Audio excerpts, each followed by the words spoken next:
I love you. Yes, you watching the video. I love you. And I love that you're here and here to watch this video. Now my question, how did that make you feel? The thought of someone loving you, how did that make you feel? No need to lie. We're being honest here.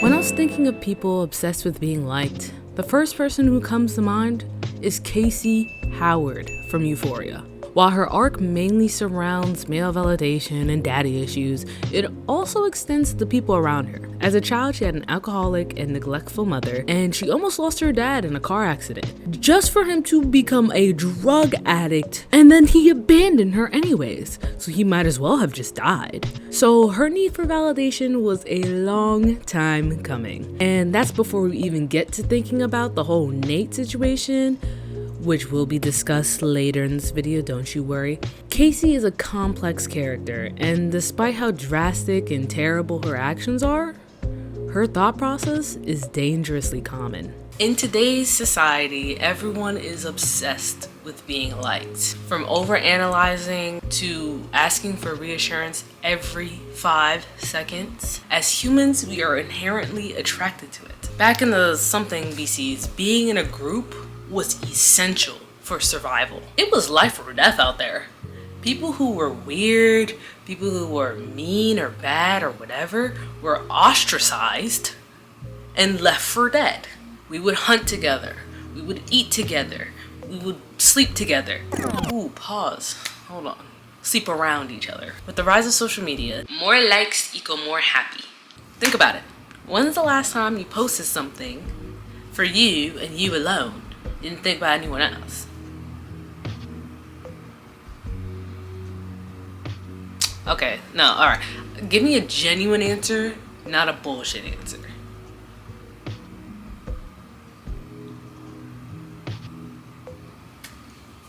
Oh shit, for real? Damn. The need for positive feedback is often linked to someone's lack of self-worth and lack of self-confidence. Speaking of a lack of self-worth, let's get back to Cassie, and specifically the Nate situation. TL, DW, too long, didn't watch. Cassie secretly gets with her best friend's abusive, toxic ex and hides it from her. The first part was already crazy, and then hiding it from her, past the boundary, over the boundary, through the boundary, like literally every action word. You done fucked up. We all know this isn't okay, but let's get to the context around it. Cassie at her core is an extremely insecure girl, and I believe that she thinks Nate is the only love she will ever get in her entire life. So she becomes the best victim for him to manipulate. He made her feel better, he gave her the value she desired the most, and she was willing to do whatever it took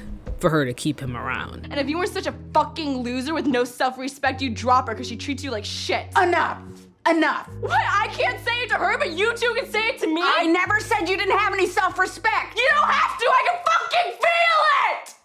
It's easy to feel like you belong when people believe what you say and take value in what you say. So you feel like you're supposed to be here. We as humans have an inherent need for that community and to feel approval and to feel valued and to be there as a group. Unfortunately for Cassie, her group and only solace from her negative thoughts wasn't here anymore. In season 2, Cassie not only loses all her friends, but also becomes insanely one-dimensional in the process. Her focus shifting only to nasty Nate. While I'm not entirely sure if this was intentional writing, either way, it's still pretty accurate to how I personally see people pleasers and their lives. Maybe not as manic, of course, but again, same thought process, letting the fear of rejection ruin their lives. Let's talk about that fear of rejection. There are two sides of the same coin. Rejection triggers feelings of shame and anxiety. Everyone who enjoys feeling shameful and anxious, please raise your hand. You see how no one is raising their hands? Rejection just fucking sucks. Seeking approval is the #1 way to mediate this fear. It's easy to attach your self-worth with how people perceive you. And I know you already know why. Okay, we're back to the topic of hand. It's because everyone's obsessed with being liked. It's almost like I wrote that in. It's almost like there's a person writing what I'm supposed to say, and I'm just saying what I'm supposed to say. Hold on. It says, tell them to subscribe because your life depends on it. So on a completely unrelated note, y'all should definitely subscribe. Just because it's great to subscribe. No other alternative motives at all. Time to put the nail in the shit validation coffin. Let's talk about Cassie dressing like Maddie. If you watch Euphoria, you know the role that fashion has in the show. The clothes alone speak a narrative themselves and can easily be analyzed on their own. Maddie's sense of fashion is recognizable to us as the viewers and to other characters in the show itself. She's bold, confident, feminine, and very specific in her choices and her clothes. Her journey focuses on finding herself and healing, and as she goes down her journey, her outfits and clothing become more sophisticated as her role models around her. But Cassie deliberately copying her actually shows the opposite.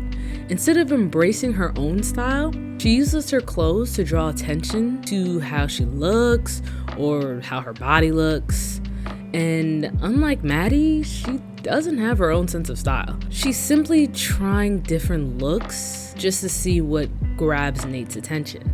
Instead of Maddie's aura of confidence, she has her own aura of pathetic self-hatred and comparison and competition. Does that sound like? Yes, you get it. People pleasing. You're a smart cook. When someone's self-worth is heavily tied to being liked, then we start doing those people-pleasing things. Then that's when people start suppressing their emotions and their boundaries and their needs. Unfortunately, by living like this, it's so easy to lose your authenticity. It's so easy to compromise your true self for the approval of other people. And can you guess what you have after all of this? Frustration, resentment, and unfulfillment. Doesn't that sound great? But enough about that. Let's go back to the original question. Does the thought of someone like you make you feel better? Now, if you related to anything I just said, then that is a yes. Yes, you do. And if you didn't, then this is probably a creepy question.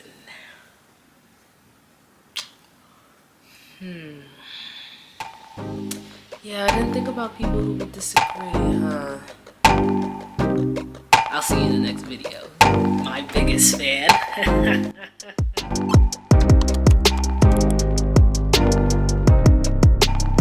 Yeah. Fuck. Ah! Authenticity.